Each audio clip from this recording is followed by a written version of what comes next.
everyone. This is part 5 of our Easter Dinner Extravaganza, and featured today is lemon cake. And these are lemons that came off of my tree, which I always love using, but this recipe is so good. I've been making it for more years than I even would want to count.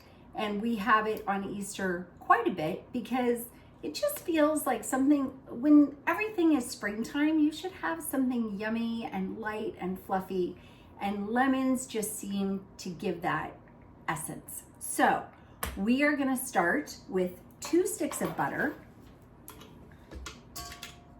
And I always fight with this when I'm putting in the butter, so today I got smart, and I'm gonna put in the butter and 1.5 cups of sugar. And then I'm gonna put in my little hooby-dooby mixer piece, and we're gonna mix away. Now, normally I like to cook with brown sugar because I like the richness of the flavor. But in this instance, I used an organic cane sugar, not a white sugar, but the organic cane sugar is gonna have a lighter color than brown sugar, and I still want my lemon cake to be light and yellow inside. If I used brown sugar, it would be a little more golden, and I didn't want that. So we're gonna use the cane sugar. We're still gonna blend it until our butter is a lighter color than what the butter would normally be, because that gets air into the mixture and makes your cake nice and fluffy. So I'm gonna start the mixer, and I'll check back with you in a minute. I scraped down the sides, but you can see from the texture that the sugar is still not really blended. So we're gonna let it go for a couple more minutes. So far, it's been 1 minute on high.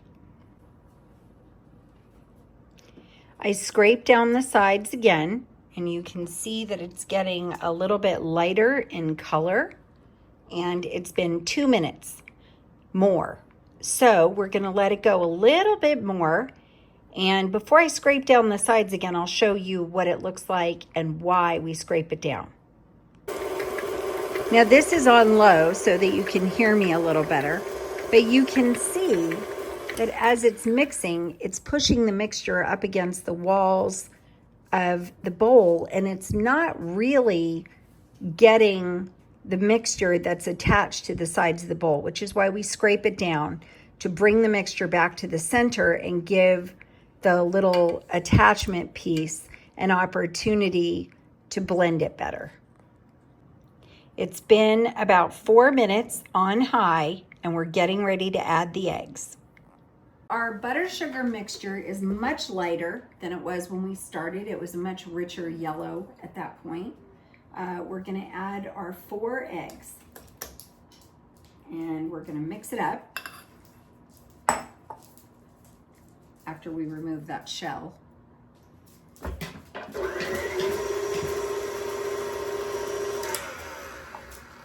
I'm gonna pause it again, scrape down the sides, get all the mixture back towards the center.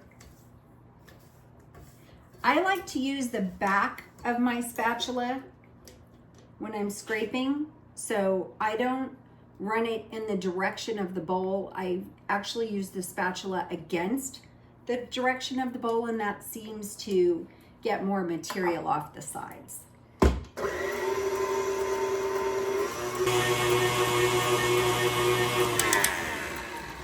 So it's starting to look a little bit like a batter.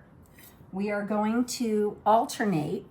Now this is 3 cups of flour, 2 teaspoons of baking powder, and 1 teaspoon of baking soda. And I'm gonna spoon this in little by little, and I'm going to alternate it with our liquid, which is 3 cups, I'm sorry, not 3 cups, 3 lemons. The juice and the zest are in here. So for right now, we're gonna mix up some of these dry ingredients. And if you wanna come on in and watch.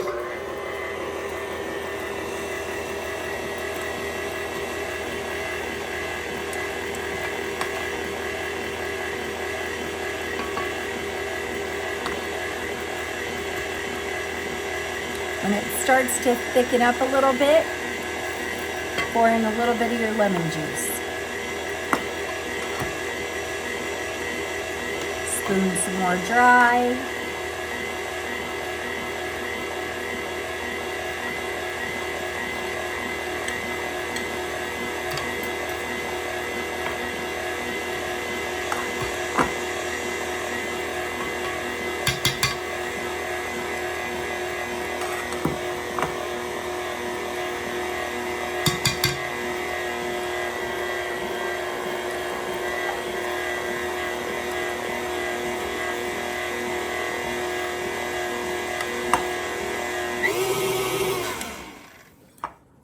We're going to add this last little bit of flour.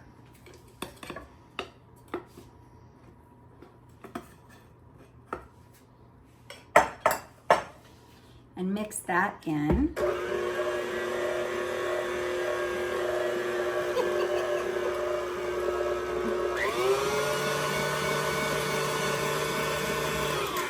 Now you might be tempted when it starts to thicken up like that to add a little bit more liquid, but don't, because it will make your cake very dense and heavy, and it won't be fluffy at all, and it won't be very good.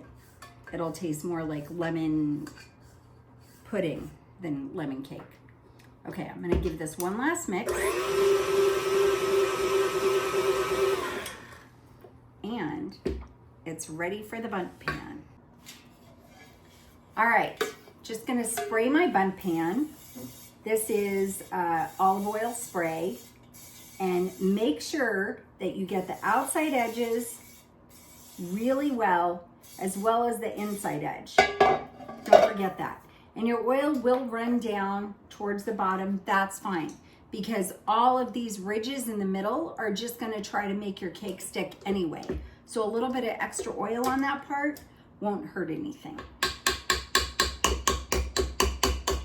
All right, I'm setting this to the side because in this house, this is like prime real estate, and the family members fight over who gets it. So I'll have to let you know who wins that round. Okay, so scraping down the bowl one last time, and then I'm gonna scrape the back of the spatula, get all the good stuff off the back of the spatula, and then we're gonna switch.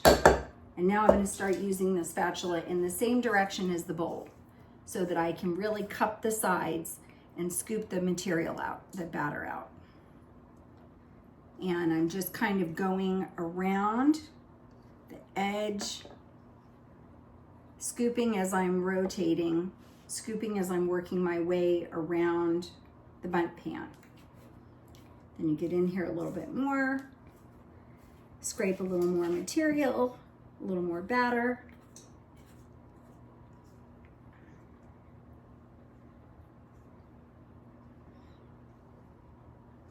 I wish you could smell this. It smells so lemony and delicious.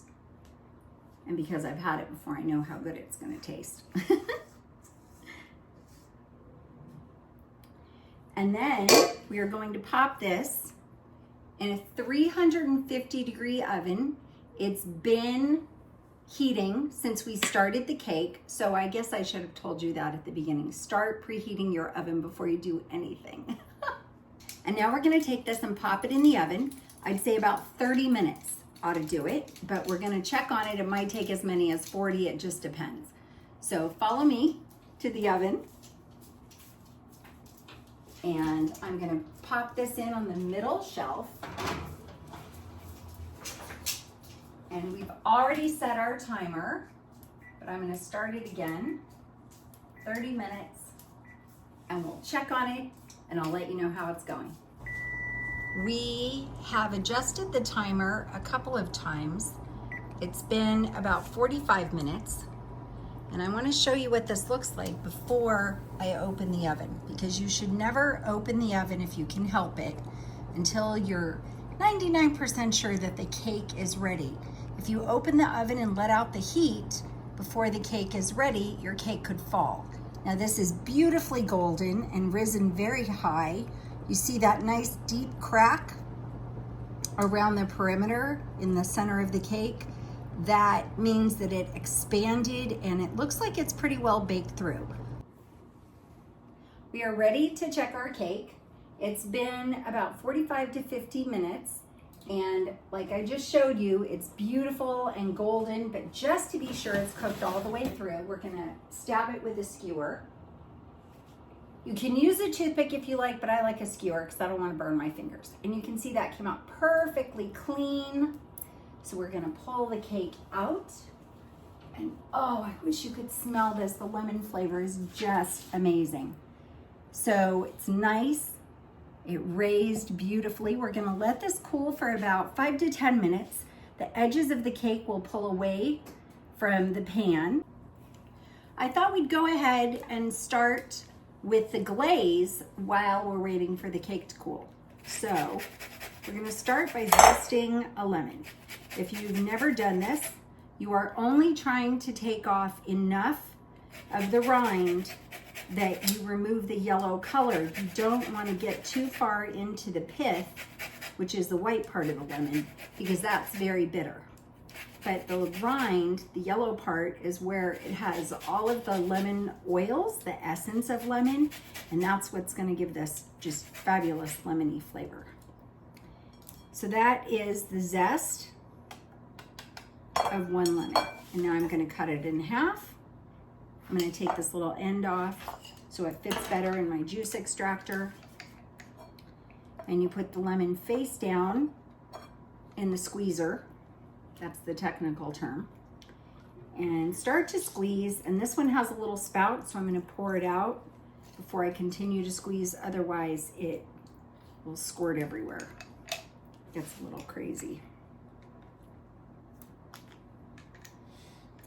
Same thing here. One more time.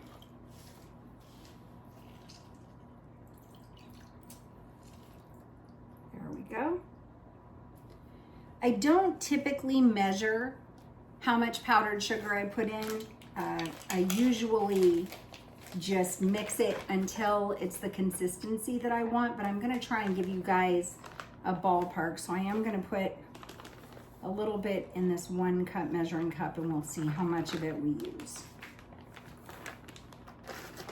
So that is almost a cup. We'll call it a cup for argument's sake. So you just mix this in slowly. And powdered sugar is very finely processed white sugar mixed with cornstarch, if I'm not mistaken. And so it starts to thicken on its own, because once the cornstarch hits the liquid, it starts to make a paste.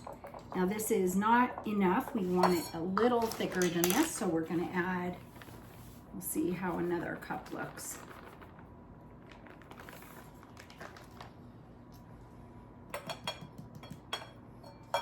Both of those were about 7/8 of a cup, so not quite a full cup. Okay, so we have the cake removed from, I had it in the refrigerator to cool a little bit faster for you. And I'm going to take the spatula and just press it, following the curve of the pan, the Bundt pan, and press it in along the edges to release the cake a little bit.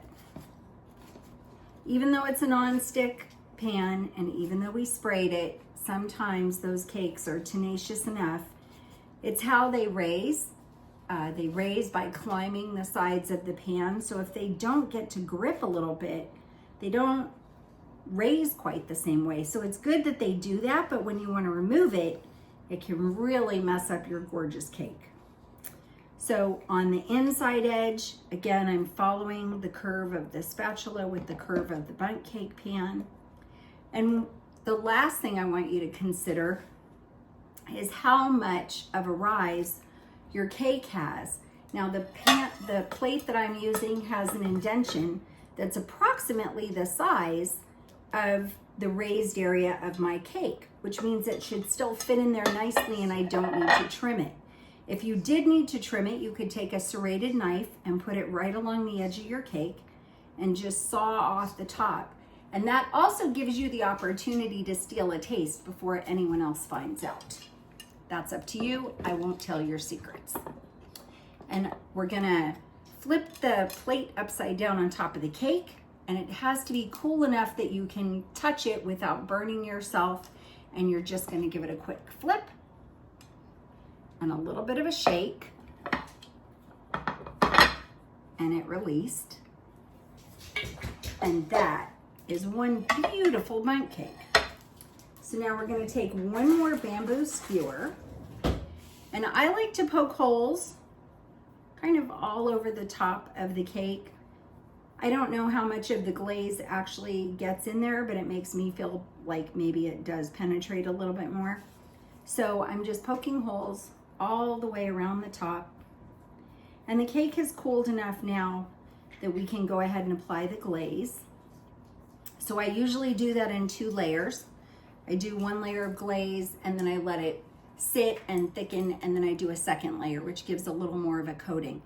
And when it's all done, you can always fill the center with some whipped cream or whatever you like. Nothing at all if you don't want it. Or a lemon pudding would be nice too.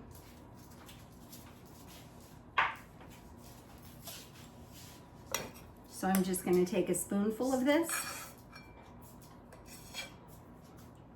and just drizzle it back and forth very, very gently.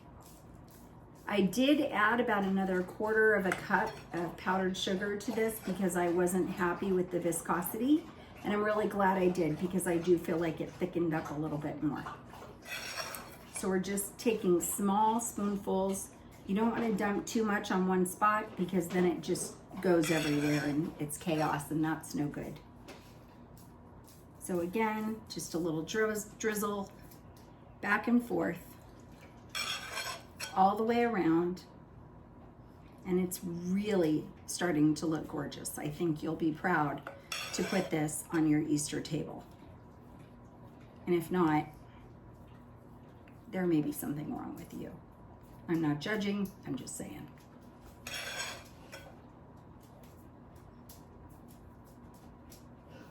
All right, we're just gonna go around one more time, kind of paying a little more attention to the outside edge this time because we're collecting a little bit of a pool in the center.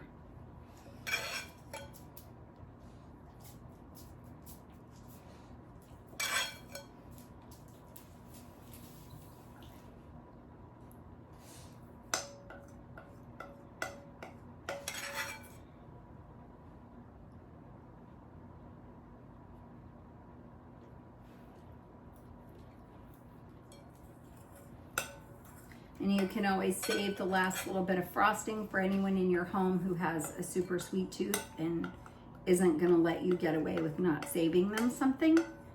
But since it's just you and I'm gonna go ahead and add the rest to the cake while no one's watching. So don't tell on me, okay? And there it is.